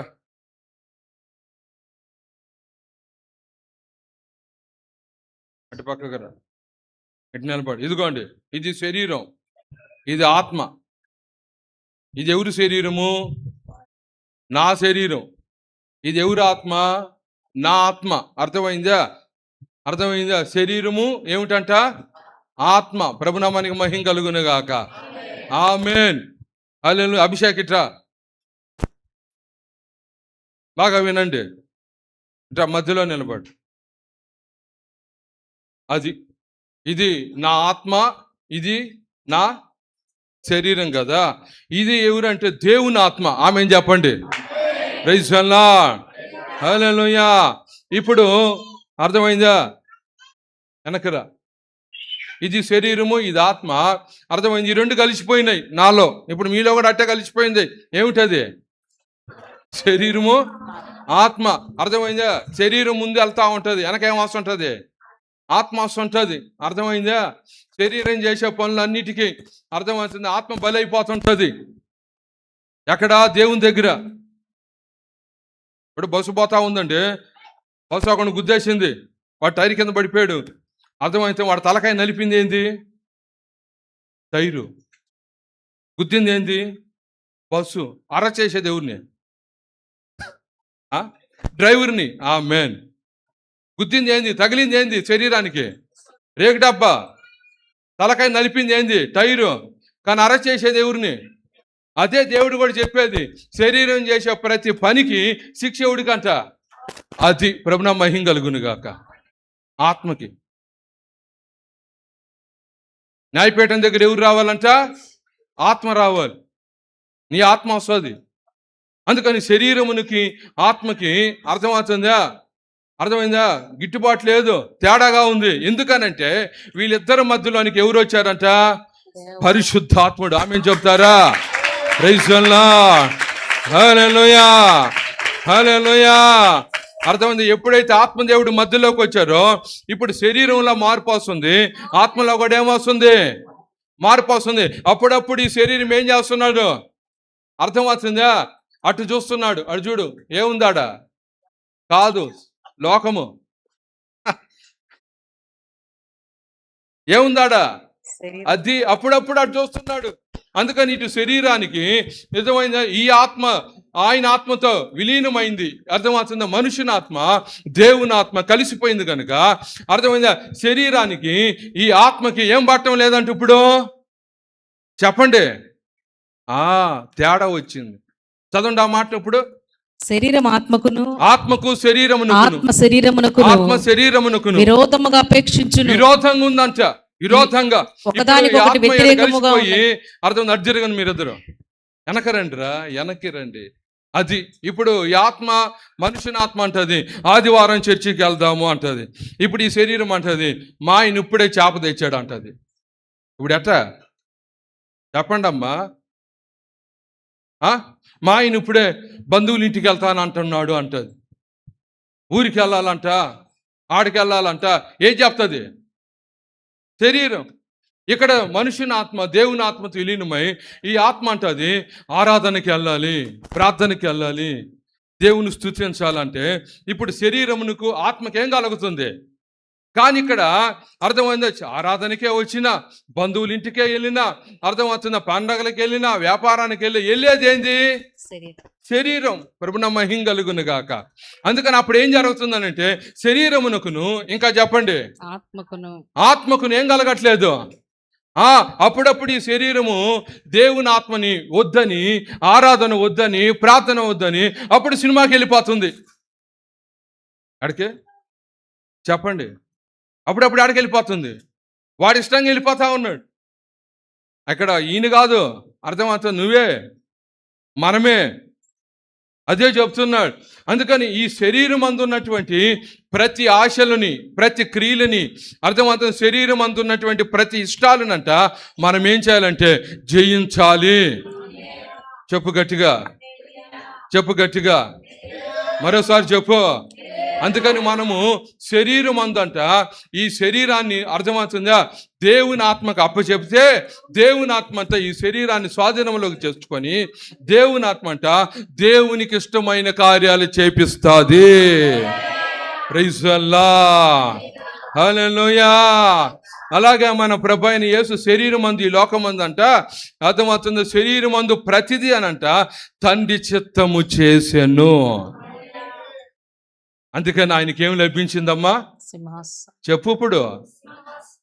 ఇప్పుడు కూడా నీ శరీరం అందు నువ్వు గాని చేస్తే నీకేం లభిస్తుంది? సింహాసనం. ప్రభునా మహిమ కలుగును గాక. కోటయ్య నీ శరీరం అందు నువ్వు ఎవరి చిత్తం చేయాలి? అది యేసయ్య చిత్తం. యేసయ్యలాగా నువ్వేం చేయాలంట? నేను ధోనిలాగా 6 కొట్టాను. ఆయన ఎవరు? ఇంకొక ఆయన చెప్పండి, ఎవరా? తెలుసు నీకా? కోహ్లీలాగా కొట్టాలా, కోహ్లీలాగా బాల్ వేయాలా, ఇలాగ అయి కాదు. అర్థమైంది? నీ గురి ఎవరంట? యేసు. మన గురి ఎవరంట? అర్థమవుతుందా? మన జ్యేష్ఠుడైన మన అన్న ఎవరంట? యేసు. అర్థమైందా? మన సహోదరుడు ఎవరంట? యేసు. అర్థమవుతుందా? ఆయన జయించాడు, నేను కూడా శరీరమందు నేను జయిస్తాను. Praise the lord. అలాంటి జయము ఈ శరీరానికి ఇచ్చినట్లుగా గట్టిగా చెప్పలు కొడదాం. కూర్చోండి. కృప కలుగును గాక మీకు. ఆమేన్. ఎన్ని చెప్పాను ఇప్పుడు? 4 అమ్మా. 4. అర్థమవుతుందా? ఏమేం చెప్పండి వరుసగా. నెంబర్ 1 ఏమిటంట? నెంబర్ 2 ఏమిటంట? ఏమిటండి? పాపాన్ని. 3వది ఏమిటంట? అది నాలుగోది ఏమిటంట? శరీరము. శరీరాన్ని మనం ఏం చేయాలి? జయించాలి. నువ్వు జయించకపోతే నీకేం కలగదు? ఏం కలగదు? సింహాసనం కలగదు. అర్థమైందా? ఏ ఒక్క దానిలో కూడా నువ్వు వెనకబడ్డావా, నిర్లక్ష్యంగా ఉన్నావా, అర్థమవుతుంది, పోతే పోనీలే అనుకున్నావా, అది ఏమవుతుందంటే అపవిత్రమైపోతుంది. ఎందుకనో తెలుసా? ఒక మాట చెప్తాను. ఎందుకనంటే ఈయన గురించి మత్తయి సువార్త 5వ అధ్యాయంలో ఏం రాశాడు అనంటే, చదవండి ఆ మాట. 5 చివరి వచనం చదవండి ఆయన గురించి. మత్తయి సువార్త మీ పరలోకపు తండ్రి పరిపూర్ణుడు గనుక. Very good. పరలోకపు తండ్రి ఎవరంట? పరిపూర్ణుడు గనుక. చెప్పండి. తండ్రి ఎవరంట? పరలోకమందున్న తండ్రి ఎవరంట? ఆయన పరిపూర్ణుడు. పరిపూర్ణుడు. ఆమేన్ చెప్తారా? ఆమేన్. మన తండ్రి ఎవరంట? పరిపూర్ణుడు. అప్పుడు యేసయ్యా చెప్పండి, యేసయ్య ఎవరు? సంపూర్ణుడు. ఎఫెసీయులకు రాసిన పత్రిక 4వ అధ్యాయం 11వ వచనం చదవండి అమ్మా. మనమందరం విశ్వాస విషయములో దేవుని కుమారుని గురించిన జ్ఞాన విషయంలో ఏకత్వము పొంది సంపూర్ణ పురుషుల మగ వరకు, అనగా క్రీస్తునకు కలిగిన సంపూర్ణతకు. అది క్రీస్తు సంపూర్ణుడు. ఆమేన్ చెప్తారా? ఇప్పుడు చూడండి, సింహాసనం మీద ఉన్నటువంటి తండ్రి అయిన దేవుడు ఎవరంట? ఆయన పరిపూర్ణుడు, సంపూర్ణుడు. ఇప్పుడు యేసయ్య ఏం సంపాదించుకున్నాడు? జయించి అర్థమవుతుందా? పరిపూర్ణత సంపాదించుకున్నాడు. ఆయన కూడా సంపూర్ణుడిగా మారాడు. ఎలాగనంటే అర్థమవుతుందా? సాతాను జయించాడు, శరీరాన్ని జయించాడు, లోకాన్ని జయించాడు, పాపాన్ని జయించి ఆయన ఈ శరీరం అందు జీవించిన దినాలలో సంపూర్ణతను సంపాదించాడు. ఆమేన్. Praise the Lord. హల్లెలూయా, హల్లెలూయా. అప్పుడు నువ్వు నేనేం చేయాలి? ఏమ్మా, అబ్రాహాములాగా భక్తి చేస్తావా?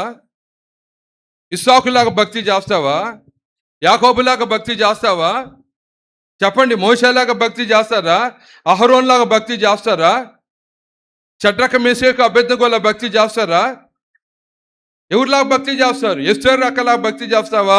రూత్ అక్కలాగా భక్తి చేస్తావా? చెప్పండి. నయోమి అక్కలాగా భక్తి చేస్తావా? ఎవరిలాగా నువ్వు భక్తి చేస్తావు? వాళ్ళు ఎవరు కాదు?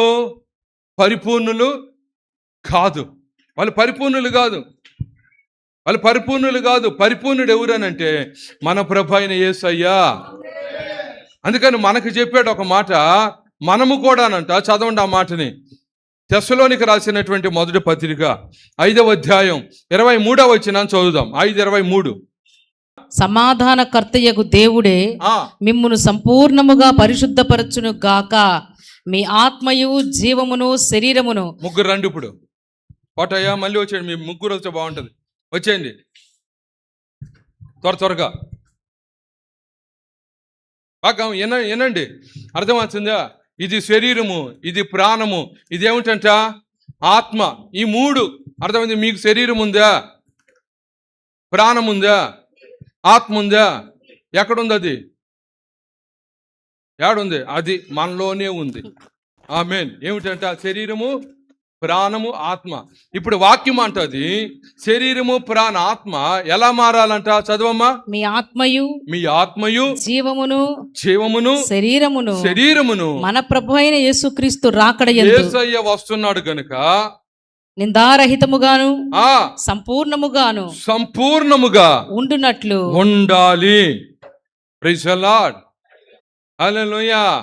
అర్థమవుతుంది. ఎలా ఉండాలంటే ఈ శరీరం ఎలా ఉండాలంట? సంపూర్ణంగా ఉండాలి. ఈ ప్రాణం ఎలా ఉండాలంట? జీవము సంపూర్ణంగా మారాలి. ఈ ఆత్మ ఎలా మారాలంట? సంపూర్ణంగా మారాలి. ఇంకొక మాట లేదు.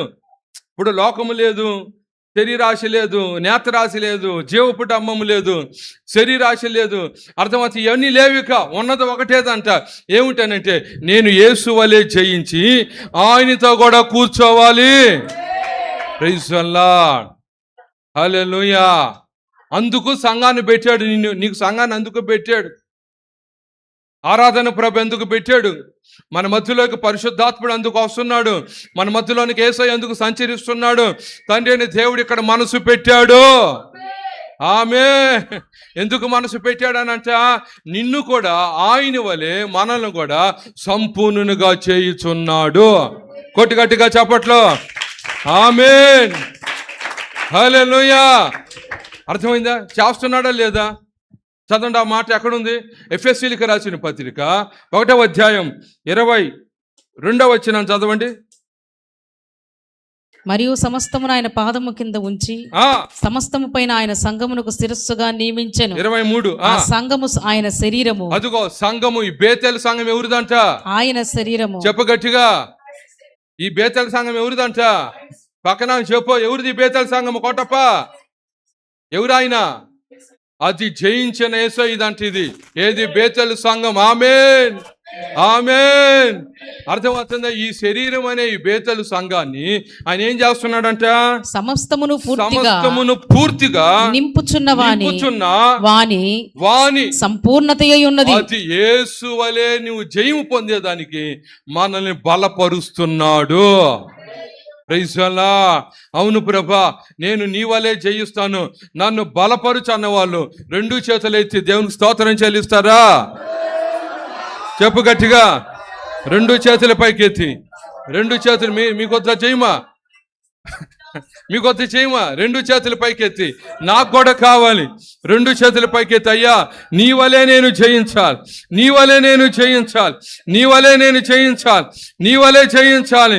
గట్టిగా అల్లులు చెప్తారా? మరోసారి చెప్తారా? ఇంకోసారి చెప్తారా? హల్లెలూయా. అందుకని నువ్వు వచ్చి కూర్చున్నప్పుడల్లా, ఆరాధించినప్పుడల్లా ఆయన మన శరీరమును, మన ప్రాణమును, మన ఆత్మను ఆయన ఏం చేస్తున్నాడంట? నింపుతున్నాడు. ఎందుకని? సింహాసనము నీకు కూడా ఇవ్వాలని. అర్థమైందా? ఎందుకు లేనటువంటి మనకు, యోగ్యత లేనటువంటి మనకు, అర్హత లేనటువంటి మనకు, దీనులైన మనకు, అర్థమవుతుందా? ఏమీ లేనటువంటి మనకనంట దేవునితో కూర్చోగలిగిన గొప్ప భాగ్యము యేసు వలె కలుగుచున్నది. Praise the Lord. హల్లెలూయా, హల్లెలూయా. అందుకని నువ్వు దిగులు పడొద్దు, నువ్వు భయపడొద్దు. నాకు ఇది లేదే, అది లేదు, నువ్వు భయపడొద్దు. చింత యావత్తు ఆయన మీద పెట్టు. నువ్వు జయించు, ఆయన మీద ఆధారపడు. ఆయనతో కూడా నువ్వు కూర్చొని యుగములు ఆయనతో కూడా ఆనందించుదువు గాక. ఆమేన్ చెప్తారా? హల్లెలూయా. అర్థమైంది? ఈ సంవత్సరం ఈ 12 దినాలు మనలో ఒక పరిపూర్ణ అనుభవంలోనికి పరిశుద్ధాత్ముడు కట్టును గాక. ఆమేన్. ఇక కూర్చోండి. మీ కృప కలుగును గాక. చెప్పండి గట్టిగా వాళ్ళ కొరకు. ఆమేన్. ఎన్ని చెప్పాను? 4. చెప్పండి అమ్మ త్వరగా. నెంబర్ 1 ఏమిటి? సాతాను జయించాలి. 2ది ఏమిటి? పాపాన్ని జయించాలి. 3ది ఏమిటి? లోకాన్ని జయించాలి. 4ది ఏమిటి? అది సాయంత్రము ఇంకొక 3 చెప్తాను. మీరు అందరూ వస్తారా? వస్తాను. హల్లెలూయా చెప్పండి. హల్లెలూయా. 7 జయించావా? నువ్వెవరు అని అంటే యేసు వలె మారిపోయినావు. ఆమేన్. Praise the Lord. అప్పుడు ఆయన ప్రకటించాడు, నేను జయించి తండ్రి కుడిపార్శ్వమున కూర్చున్న ప్రకారం జయించినటువంటి మిమ్మల్ని కూడా, అర్థమవుతుందా, నాతో కూడా కూర్చుండబెట్టుకుంటాను. ఈ వాగ్దానం మన మధ్యలో పరిశుద్ధాత్ముడు నెరవేర్చును గాక. లైవ్లో చూస్తున్న మీ కుటుంబాల్లో, మీ పిల్లల జీవితాల్లో ఈ వాగ్దానం నెరవేర్చును గాక. సేవకుల మధ్యలో ఈ వాగ్దానం నెరవేర్చును గాక. ప్రతి సంఘములో, క్రీస్తు శరీరం అనే సంఘములో ఈ వాగ్దానం ఆయన నెరవేర్చి పరిపూర్ణతలోనికి సంఘాలన్నిటినీ నడిపించును గాక. ఆమేన్. ఈ సమయాన్ని పాస్టర్ గారికి అప్పు చెప్తున్నా. అందరూ మోకరిద్దాం. దేవుని దాసులు మరి బావగారి సమయాన్ని నడిపిస్తారు.